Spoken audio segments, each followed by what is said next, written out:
नमस्कार दोस्तों, आपके अपने चैनल में एक बार फिर आपका बहुत बहुत स्वागत है। आज की इस चर्चा की शुरुआत ना मैं एक बहुत ही डीप और सच्ची बताऊं तो थोड़ा शॉकिंग सवाल के साथ करना चाहता हूं। चलिए पूछिए। देखो, क्या कभी आप लोगों ने ये नोटिस किया है कि कुछ लोग ऐसे होते हैं जो जिंदगी में बार बार गिरते हैं, उनका सब कुछ छिन जाता है, सब कुछ हार जाते हैं वो, पर आखिर में वो जीत ही जाते हैं। और वही दूसरी तरफ कुछ लोग बस एक छोटी सी हार के बाद या सिर्फ फेल होने के डर से जिंदगी भर के लिए वहीं रुक जाते हैं। हाँ, ये ऑब्जर्वेशन बहुत ही आम है, पर इसके पीछे की जो सच्चाई है वो उतनी आम नहीं है। आज हम जिस विषय पर बात कर रहे हैं ना, उसमें थोड़ा सस्पेंस है। क्योंकि मैं आपको बताऊं, जो लोग आज वहां हैं जहां हम पहुंचना चाहते हैं, और जो आम लोग हैं, उनके बीच में किसी टैलेंट या किस्मत का फर्क नहीं है। अच्छा, तो फिर फर्क किस चीज का है? क्योंकि सबको लगता है किस्मत ही सब कुछ होती है। बिल्कुल नहीं। उन दोनों के बीच सिर्फ एक फैसले का फर्क होता है। ज्यादातर लोग वही खड़े रह जाते हैं जहां वो 5 साल पहले थे, और उसकी सबसे बड़ी वजह एक अनजाना डर है। आज की इस गहरी चर्चा में हमारा मकसद ही यही है कि हम इस डर की दीवार को तोड़ने का रास्ता समझें। सही कहा आपने। और अगर हम इंसान की रियल लाइफ प्रॉब्लम्स को देखें ना, तो फेलियर का डर, हर वक्त ओवर थिंकिंग करना, लो कॉन्फिडेंस और अपने कंफर्ट जोन में पड़े रहने की आदत, ये सब कितना कॉमन हो गया है। एक बात बोलूं, जी। मुझे लगता है कि कंफर्ट जोन ना एक ऐसी जेल है जिसकी दीवारें किसी को नजर नहीं आती। हाँ, बहुत खूबसूरत बात बोली आपने। और इस जेल के दरवाजे पर कोई ताला भी नहीं होता यार, फिर भी लोग अंदर बंद रहते हैं। एग्जैक्टली, पर लेकिन असली प्रॉब्लम कुछ और ही है।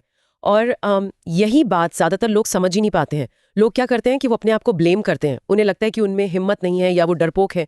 पर साइंस के हिसाब से देखें तो इंसान का दिमाग नेचुरली रिस्क से बचने के लिए ही डिजाइन हुआ है। रिस्क से बचने के लिए मतलब थोड़ा डिटेल में समझाइए इसको। देखो, लाखों साल पहले जब हमारे पूर्वज जंगल में थे, तो वहां हर नई आवाज या कोई भी नया रास्ता मौत का खतरा होता था। एक झाड़ी हिली तो दिमाग तुरंत अलार्म बजाता था कि भागो, यहाँ शेर हो सकता है। वहां डरना जरूरी था जिंदा रहने के लिए। अरे हाँ, वहां तो जान का खतरा था। बिल्कुल। पर आज खतरे बदल गए हैं। आज आपको कोई जानवर नहीं खा रहा। आज खतरा है एक नई जॉब, नया बिजनेस या अपने नए सपने पूरे करना।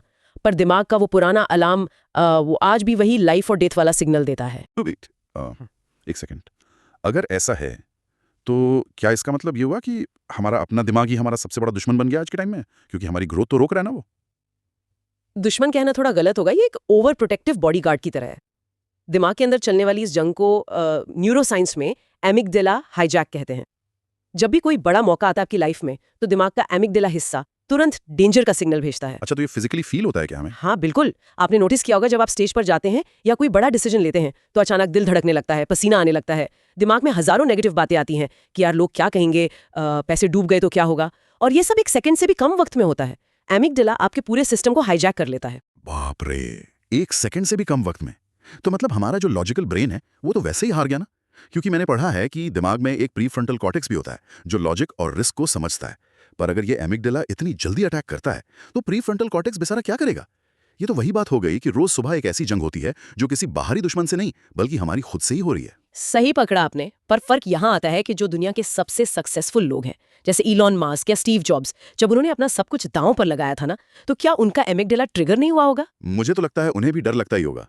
इंसानी है वो भी। एग्जैक्टली। दुनिया के सबसे सक्सेसफुल लोग भी डरते हैं। फर्क सिर्फ इतना है कि उन्होंने उस डर को दुश्मन नहीं माना, उन्होंने डर को एक सिग्नल की तरह देखा। जब एमिगडाला हाईजैक होता है तो वो एक पॉज लेते हैं और अपने प्री फ्रंटल कॉर्टेक्स को काम करने देते हैं। उन्हें पता होता है कि डर लग रहा है, मतलब वो कुछ नया और बड़ा कर रहे हैं, वो सही रास्ते पर है। क्या बात है। तो दोस्तों, इसको अपनी लाइफ में कैसे अप्लाई करें? डर को कंप्लीटली खत्म करने की कोशिश नहीं करनी है। डर लगेगा, पसीना आएगा, पर उस डर के बावजूद आगे बढ़ना है। आज ही एक टास्क देता हूं आप सबको। अगर डर की वजह से आपने कभी कोई बड़ा मौका खोया है अपनी लाइफ में, तो अभी कमेंट में जाओ और लिखो, मैं वापस उठूंगा, ये आखिरी मौका नहीं था। बहुत अच्छा टास्क है ये, क्योंकि जब आप ये एक्सेप्ट करते हैं कि डर नेचुरल है, तभी आप उस पर काम कर सकते हैं। और ये जो कॉन्फिडेंस है ना, ये कोई ऐसी चीज नहीं है जो किसी किताब को पढ़ने से मिल जाए। कॉन्फिडेंस सिर्फ और सिर्फ एक्शन से आता है। एक साइंस है इसके पीछे। साइंस? मतलब कॉन्फिडेंस का भी कोई फॉर्मूला होता है दिमाग में? हाँ, डोपामिनर्जिक पाथवेज होते हैं। जब आप कोई छोटा सा डराने वाला एक्शन लेते हैं, जैसे किसी अनजान इंसान से पहली बार बात करना या ऑफिस की मीटिंग में अपना पॉइंट रखना, जब आप डर के बावजूद वो छोटा एक्शन पूरा कर लेते हैं, तो दिमाग एक केमिकल रिलीज करता है जिसे डोपामिन कहते हैं। वेट, डोपामिन तो वही केमिकल है ना जो सोशल मीडिया स्क्रॉल करने पर मिलता है, खुशी वाला केमिकल? हाँ वही। पर डोपामिन सिर्फ खुशी का नहीं, वो एक लर्निंग केमिकल भी है। जब वो रिलीज होता है तो दिमाग में एक नया न्यूरल पाथवे बनता है। दिमाग खुद को बोलता है कि अरे वाह, इस इंसान ने डर होने के बावजूद रिस्क लिया और हम जिंदा हैं, मतलब ये इंसान रिस्क ले सकता है। ये आपके दिमाग को फिजिकली बदल देता है। अरे वाह, ये तो जिम जाने जैसा हो गया ना। अगर आप पहले दिन ही सीधा 50 किलो का भारी वेट उठाओगे तो पक्का हड्डी टूट जाएगी और आप डर जाओगे। कॉन्फिडेंस एक मसल की तरह है। पहले छोटे वेट्स मतलब छोटे रिस्क उठाने पड़ते हैं और फिर धीरे धीरे वेट बढ़ाना पड़ता है। बिल्कुल सही एनालॉजी दी आपने। और इसका प्रैक्टिकल यूज यही है कि जब ये छोटे रिस्क आपकी आदत बन जाते हैं तो कुछ टाइम बाद इंसान की पूरी आइडेंटिटी ही बदल जाती है। फिर वो खुद को एक डरपोक नहीं बल्कि एक निडर और नए रूप में देखने लगता है। तो दोस्तों, इसको अप्लाई करना बहुत आसान है आज और अभी से। बस एक छोटा सा कदम उठाना शुरू करें। वो ईमेल भेजना था, भेज दो। वो सवाल पूछना था, पूछ लो। खुद की इमेज को एक रिस्क टेकर की तरह देखना शुरू करो आज से। पर इसमें वक्त लगता होगा, राइट? हाँ, वही सबसे बड़ा कैच है। ये न्यूरल पाथवेज रातों रात नहीं बनते। यहाँ डिसिप्लिन और पेशेंस का सबसे बड़ा रोल होता है, क्योंकि लोग कंसिस्टेंसी नहीं रखते। एक दिन रिस्क लिया, अगले दिन डर गए। देखो, सक्सेस एक दिन में नहीं मिलती, पर एक दिन जरूर मिलती है। छोटे कदम हमेशा लंबा वक्त लेते हैं, पर सच्चाई यही है कि यही सबसे असली ग्रोथ है। सक्सेस एक दिन में नहीं मिलती, पर एक दिन जरूर मिलती है। बहुत पावरफुल लाइन है ये। और शायद यही वजह है कि जब लाइफ में थोड़ा केओस आता है तब लोग गिव अप कर देते हैं। जैसे जब जॉब चली जाती है, कोई बड़ा रिश्ता टूट जाता है या सब कुछ बिखरता हुआ लगता है। मुझे याद है 2008 की जो ग्लोबल आर्थिक मंदी आई थी। वो मार्केट क्रैश बहुत बड़ा एग्जाम्पल है इसका। हाँ, जब मार्केट क्रैश हुआ तो सब डरकर अपने घरों में बैठे थे, पैसा निकाल रहे थे। तब कुछ ऐसी कंपनीज और लोग थे जिन्होंने उस तबाही के बीच सबसे बड़ा मौका देखा और आज वो दुनिया में सबसे आगे। तो कियोस्क का होना एक्चुअली जरूरी लगता है। ये क्योस ही तो वो जगह है जहां आम इंसान और एक एक्स्ट्रॉर्डिनरी इंसान की सोच का फर्क दिखता है। जब जिंदगी में सब कुछ बिखरता है ना, तो एक आम इंसान पूछता है, ये मेरे साथ ही क्यों हुआ, मैंने क्या गलत किया था। ये एक विक्टिम माइंडसेट है जो एमिगडाला के कारण फ्रीज हो चुका है। हाँ, हम सब कभी ना कभी ऐसा सोचते हैं। तो एक्स्ट्रॉर्डिनरी इंसान क्या सोचता है उस वक्त? जबकि सक्सेसफुल इंसान खुद से पूछता है, ये क्योस मेरे लिए क्या नया मौका लेकर आया है। ये उनका प्री फ्रंटल कॉर्टेक्स और वॉरियर माइंडसेट है जो एक्टिवेट हो जाता है। वो डरते हैं, पर वो हार को एंड नहीं मानते। सही बात है।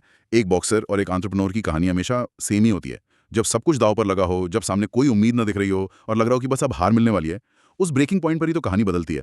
हार, जिसे हम फेलियर कहते हैं, वो सक्सेस का ऑपोजिट नहीं है यार। वो तो सक्सेस का एक बहुत जरूरी हिस्सा है। एग्जैक्टली। और सोसाइटी की सबसे बड़ी प्रॉब्लम यह है कि वो सिर्फ ट्रॉफीज दिखाती है, जीत का जश्न दिखाती है। वो दर्द, वो छोटी छोटी हार, रातों की नींद उड़ना, वो सब नहीं दिखाती। इसलिए जब आम इंसान फेल होता है तो उसको लगता है कुछ गलत हो गया, जबकि वो प्रोसेस का हिस्सा है। बिल्कुल। इंसान का जितना बड़ा स्ट्रगल होता है ना, उसकी स्टोरी भी उतनी ही स्ट्रांग होती है। तो इस पॉइंट को भी अपनी लाइफ में उतार लो दोस्तों। हारने के बाद कभी भी खुद पर डाउट मत करो, अपने आप को कोसो मत। खुद को उस हार से एक नए इंसान में बदलना है। पेन को एक सिग्नल मानो कि अब ग्रो करने का वक्त आ गया है। सुनो दोस्तों, मेरी आवाज ध्यान से सुनना इस वक्त। तुम्हें कोई नहीं रोक सकता अगर तुम खुद को ना रोको। सही बात है। गेम तभी बदलेगा जब तुम खुद बदलोगे। लोग डर से भागते हैं, पर सच्चाई ये है कि डर के ठीक पीछे ही आपकी सबसे बड़ी ग्रोथ छुपी हुई है। ये डर एक दीवार नहीं है, ये एक दरवाजा है। अगर आज इस डर से भाग गए ना, तो कल पछतावा होगा, और पछतावा बहुत खतरनाक चीज है। पछतावा सच में डर से ज्यादा भयानक होता है। चलिए मैं आपको और सुनने वालों को एक बूढ़े आदमी का एग्जाम्पल देती हूँ। सोचिए, एक बुजुर्ग आदमी है जो बारिश के वक्त अपनी खिड़की के पास अकेले बैठा है। उसके चेहरे पर बहुत सारी झुर्रियां हैं जो उसकी उम्र और उसके तजुर्बे बता रही हैं। पर जब आप उसकी आंखों में देखते हैं तो वहां एक अजीब सा दर्द है, एक भारी पछतावा है। कैसा पछतावा? कुछ गलत कर दिया था क्या उन्होंने अपनी लाइफ में? नहीं, बात कुछ गलत करने की नहीं है। उनकी आंखों में ये पछतावा है कि काश मैंने एक बार कोशिश की होती। उस इंसान ने अपनी पूरी जिंदगी सेफ खेली, एक प्रिडिक्टेबल जॉब, एक सिंपल रूटीन। उसने कभी डर के आगे कदम नहीं रखा, अपने उन सपनों को जीने की हिम्मत कभी नहीं की जो उसके दिल में थे। और अब आखिरी वक्त पर जब पीछे मुड़कर देख रहा है तो वो सेफ लाइफ सबसे बड़ी हार लग रही है। वाह, ये बात सीधा दिल पर लगती है। इंसान कभी भी अपने फेल होने पर नहीं रोता यार। इंसान तब रोता है जब उसे याद आते हैं वो मौके जो उसने सिर्फ इसलिए ट्राई नहीं किए क्योंकि वो डर गया था। लोग क्या करते हैं कि एक परफेक्ट मोमेंट का इंतजार करते रहते हैं कि जब पैसे होंगे तब बिजनेस स्टार्ट करूंगा, जब सही वक्त आएगा तब रिस्क लूंगा। पर सच्चाई क्या है? सही वक्त कभी आता ही नहीं है। बिल्कुल नहीं आता, क्योंकि हर चीज का एक वक्त होता है और वक्त आज है। देखो, बीज तुरंत पेड़ नहीं बनता। उस बीज को अंधेरे और दर मिट्टी में दबा रहना पड़ता है। खुद को वक्त देना जरूरी है ग्रोथ के लिए, पर उस इंतजार में पूरी जिंदगी निकाल देना, ये सबसे बड़ा डर है। सबसे बड़ा रिस्क कोई नया बिजनेस शुरू करना या अकेले घूमने जाना नहीं है। तो क्या है सबसे बड़ा रिस्क? सबसे बड़ा रिस्क ये है कि एक दिन उम्र के आखिरी पड़ाव पर हम पीछे मुड़कर देखें और हमें पता चले कि अरे, हमने तो अपनी असली जिंदगी कभी जी ही नहीं। हमने तो सिर्फ सर्वाइव किया है, जिया नहीं है। ये बहुत डीप था। आज सच में एक फैसला लेने का वक्त आ गया हम सबके लिए। आपके पास दो रास्ते हैं दोस्तों। या तो आप वो जिंदगी चुनो जहां सब कुछ सेफ है, आज और कल एक जैसा है, कोई खतरा नहीं है, पर अंदर से आप बिल्कुल खाली हो। या फिर वो दूसरा रास्ता चुनो जहां डर है, अनसर्टेनिटी है, पसीना आएगा, दिल धड़केगा, पर याद रखना वही रास्ता है जहां आपका असली रूप आपका इंतजार कर रहा है। बिल्कुल। और इस चर्चा के एंड में मैं एक नया विचार छोड़ना चाहती हूँ सबके दिमाग में। एक सवाल है मेरा, आप भी सोचिएगा। हाँ, पूछे। क्या हो अगर जिसे हम लोग इतने सालों से कंफर्ट जोन समझते हैं ना, वो असल में इस पूरी दुनिया की सबसे खतरनाक जगह हो? क्योंकि वहां पर उस आरामदायक जोन में आपका शरीर तो बहुत महफूज रहता है, पर आपके सपने, आपकी हिम्मत और आपकी असली पहचान बिना किसी आवाज के रोज घुट घुट कर मर जाती है। इस पर एक बार जरूर सोचिएगा आज रात। ओह वाह, कंफर्ट जोन असल में सबसे खतरनाक जगह है। ये ऐसी लाइन है जो सच में सोने नहीं देगी आज। दोस्तों याद रखना, जिंदगी हमेशा उन लोगों को ही रिवॉर्ड देती है जो लोग रुकते नहीं हैं, जो गिरते हैं पर वापस उठ खड़े होते हैं।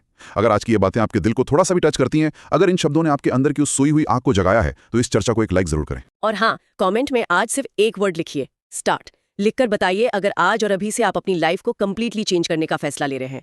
और इस विचार को, इस पावरफुल डिस्कशन को अपने उन दोस्तों के साथ जरूर शेयर करें जिन्हें इस वक्त इसकी सबसे ज्यादा जरूरत है। बिल्कुल। तो ऐसी ही पावरफुल, डीप और लाइफ चेंजिंग विचारों से हमेशा जुड़े रहने के लिए हमारे चैनल को सब्सक्राइब करना बिल्कुल ना भूलें। आज के लिए बस इतना ही। मिलते हैं अगली बार एक नई सोच और एक नए जज्बे के साथ। अपना ख्याल रखें और आगे बढ़ते रहें। नमस्कार।